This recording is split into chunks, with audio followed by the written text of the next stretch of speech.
तो चलिए दोस्तों, आज आपको सुनाते हैं मर्डर टू मूवी की कहानी।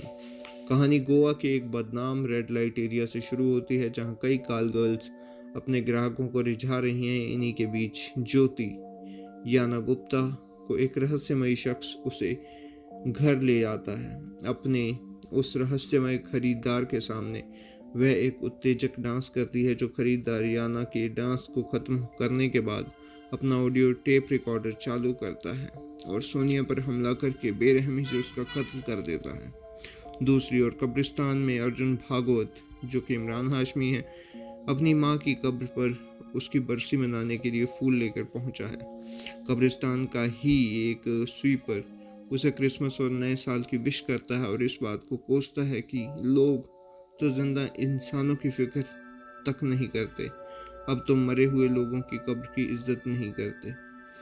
अपनी माँ की कब्र पर भले उसने मार्बल कराया हो, पर इसका कोई फायदा नहीं। अर्जुन वहां से अभी कार से निकला ही था कि उसे फोन आता है कि कुछ विदेशी नशेड़ी होटल में उधम कर रहे हैं। अर्जुन वहां तेजी से पहुंचकर उन दोनों विदेशियों की बुरी तरह से पिटाई करके उसे चेतावनी देकर उनमें नुकसान का पैसा लेकर चलता कर देता है। यहीं पर उसकी मुलाकात समीर नाम की एक कॉल गर्ल के दलाल से होती है, जो आए दिन उसकी लड़कियां गायब होने से परेशान है, पर खुद एक गलत धंधे में दलाली करने की वजह से पुलिस के यहाँ रिपोर्ट नहीं कर सकता। चूंकि अर्जुन पहले पुलिस ऑफिसर था, पर दौलत के लालच के कारण उसने ये जॉब छोड़ दिया। बावजूद वो तहकीकात के अब भी एक्सपर्ट है। उसे 2 लाख की बड़ी पेशगी देता है, इस भरोसे पर कि वो बिना किसी पुलिसिय झमेले के इन गायब होती लड़कियों के जिम्मेदार को ढूंढ निकालेगा। अर्जुन भ्रष्ट और लालची होने के साथ भगवान से 36 का आंकड़ा भी रखता है।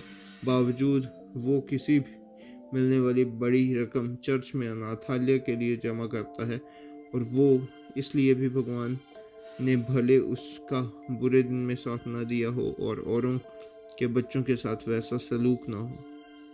दूसरी ओर प्रिया के साथ उसके रिश्ते हैं, क्योंकि दोनों में किसी भी तरह का ना प्यार है ना कोई वादा। पर प्रिया इस क्रिसमस और न्यू ईयर उसके साथ सेलिब्रेट करना चाहती है। इधर अर्जुन को समीर के लड़के चम्मच को एक फ़ोन नंबर मिला है, जिस पर कई महीनों से लड़की के गायब होने का शक है। अर्जुन मामले की जांच इसके जिम्मेदार को धरने के लिए समीर को किसी कॉल गर्ल को इसके यहाँ भेजने को कहता है, ताकि वह किसी भी गड़बड़ी के होने पर लोकेशन का पता चल सके।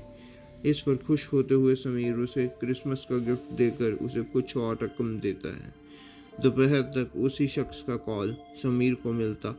ऑर्डर पूरा करने के लिए वो नई आई रेशमा नाम की लड़की को भेजता है। रेशमा 17 साल की कॉलेज स्टूडेंट है, जो परिवार की आर्थिक स्थिति खराब होने के एहसास से इस धंधे में उतरने का जोखिम लेती है।